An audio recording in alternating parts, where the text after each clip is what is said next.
Oh, this is going directions. I'm gonna let you in. Smart choice. And you're gonna explain yourself whether you like it or not.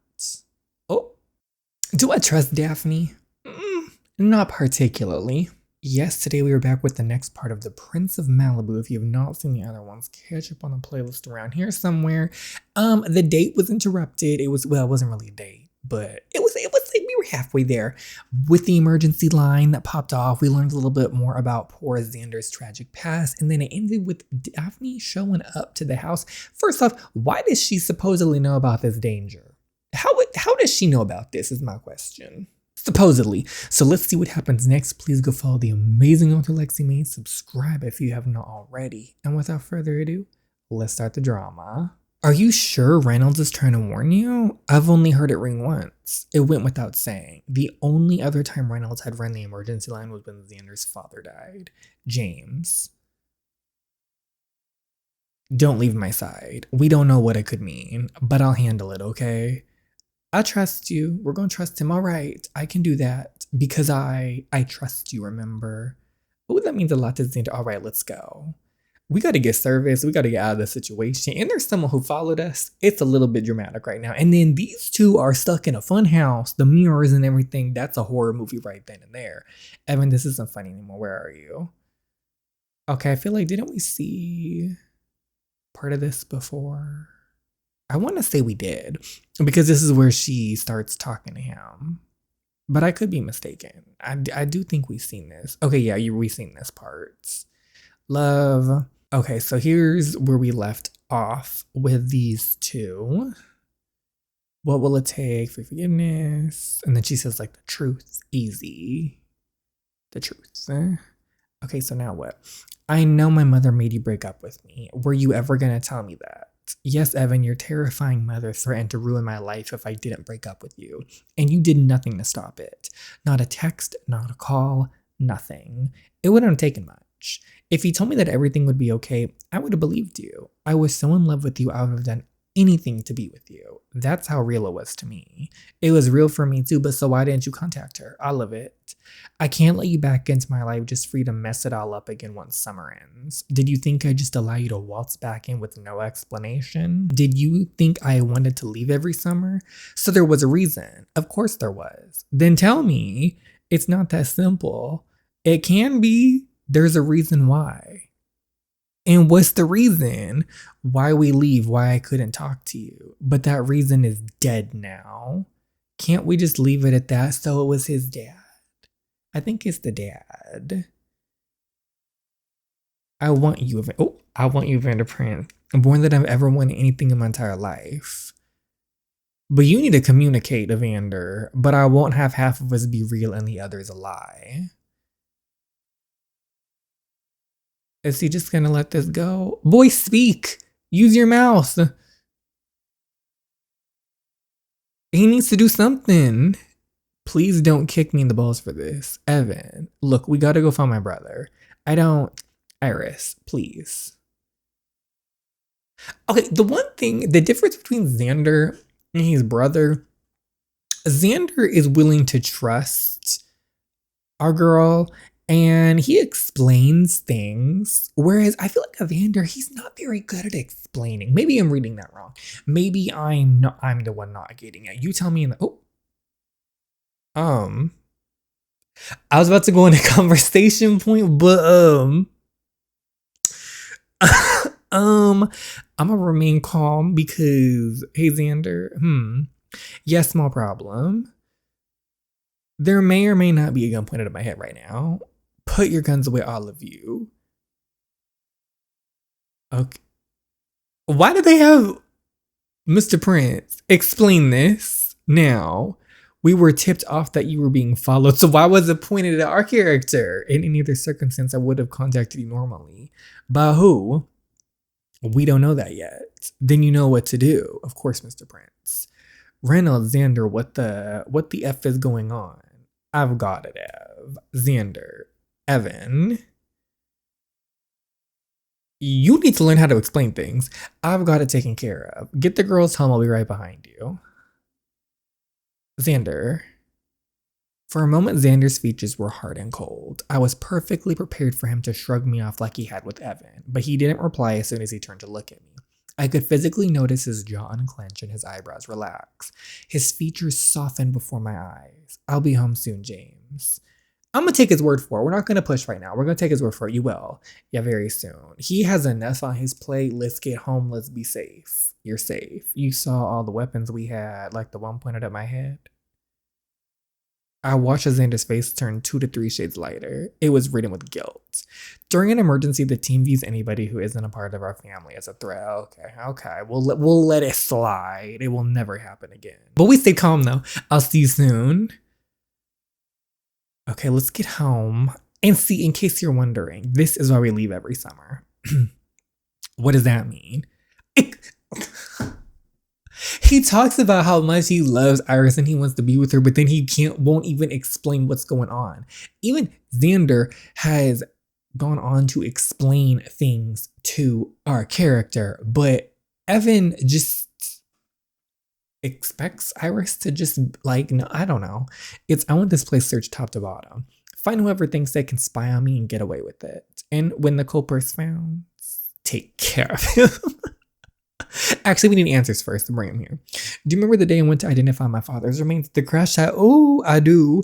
And do you remember what I said to you? Get rid of anything my father left me regarding these threats against our family. Oh, I remember. That's my answer to you. He said get rid of them. Get rid of them and anything associated with them. That's an order.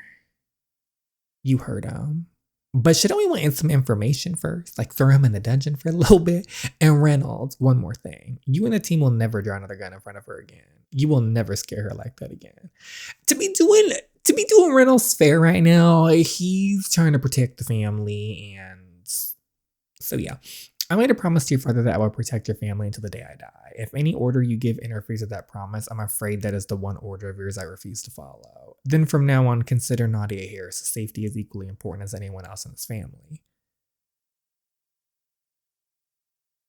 Some advice, Mr. Prince? Go ahead. With every day you fall deeper, she falls too. But you cannot have it both ways. You cannot have her in your life and shield her from this. A decision will have to be made. True, like if he wants to be with her, is that all? Yes, that's all. Then get to searching. His status is a little bit different from a normal relationship, so I kind of see where Reynolds is coming from, where these two need to commit to each other and be in a relationship, and Nadia they're gonna have to commit to each other and she's gonna be part of this world, or it's gonna have to be cut off and a distant friend so she's not involved in this drama and trauma. Hey, don't you ever scare me like that again. It's not his fault though, girl. He's trying the best he can. And then we have Daphne. How did you know this information, by the way? How do you somehow know all this? This was your information, partly. Your team was tipped off right before, but nonetheless. Then I suppose I owe you a thank you. You suppose. Thank you. Are you a secret spy service? Like, who are you? I know. Evan sure looks upset. I'm gonna ask him, are you okay? What's going on, Evan? Why wouldn't I be? I mean, a lot of reasons, but if you insist, okay. Not my problem no more. Bye-bye. My Alex, my baby. Thank goodness you're safe. This fake asshole. Who the F told her? Reynolds. Those without Prince blood clear out. We need to have a family meeting. That means you, by the way, Miss Harris. Not to worry, Mrs. Prince. I'll gladly get out of your hair. Throw a jab at her because why not? I take no responsibility for encouraging the pettiness. Speaking of hair, you do know the Lord Farquad style has been out of style since, oh yeah, forever.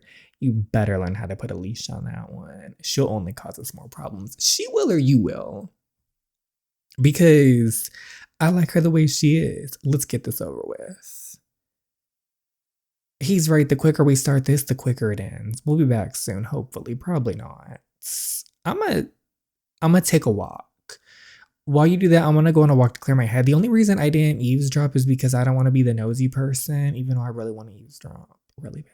But we need to show that we trust him. Should I wear Xander's hoodie? Absolutely. I look amazing because if we're going to be part of this family, there has to be trust involved. And eavesdropping, I'm just not sure is the right way. We're going to trust. We're going to do trust. We're going to take a little walk, though. How stupid do you think I am? Excuse you? Girl, I'm not being nice to this hoe. Is this supposed to be a trick question? I almost forgot how funny you can be, Nadia Harris. Tell me, is spying on my family something you partake in regularly? I didn't spy on you. I went on a walk and here we are now. Enough, girl. You know the type of people I hate the most in this world. Liars. Like yourself, Jocelyn? Not liney, but okay. Sure. Here, I'll do you the good graces of telling you the truth. Now is a better time than any to stay away from my family. Why do you say that?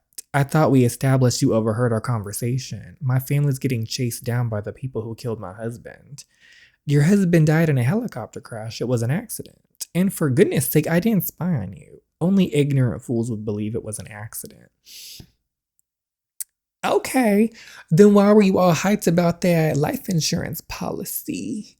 Jocelyn, I saw my husband's death exactly for what it was, a cover-up. Our family is being hunted, Nadia Harris, and there's no one left to protect us.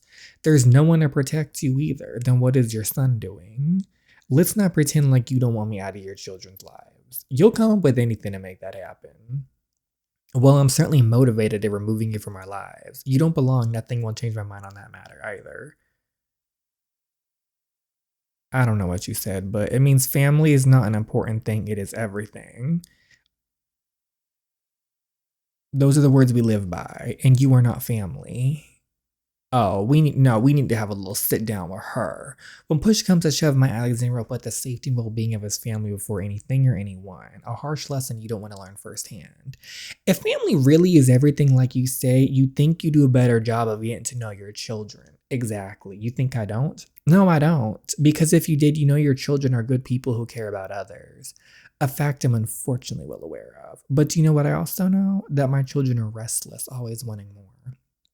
Even when they were little, they could never sit still for long, especially Alexander. Don't let her get to you. She's just running her mouth. You were a phase. Remember that. If we're a phase, then why do we know your deepest, darkest secret? That we could run to the news with, but we don't because he trusts us. That's not a phase. We're done here? Yeah. What's his problem? When were you going to tell him about your scars? How did this come up? Never, right? I know you weren't going to tell me either. How did that information come out? Did y'all have like a walkie-talkie on you? Like when he was telling the story? And I know you tried your best to shield us both from everything growing up, but we know more than you think. You're not alone. You never have been. Did I miss something? Maybe I'm being stupid. Maybe I missed something. I don't know. But someone take care of that mom for me because I'm sick and tired of her.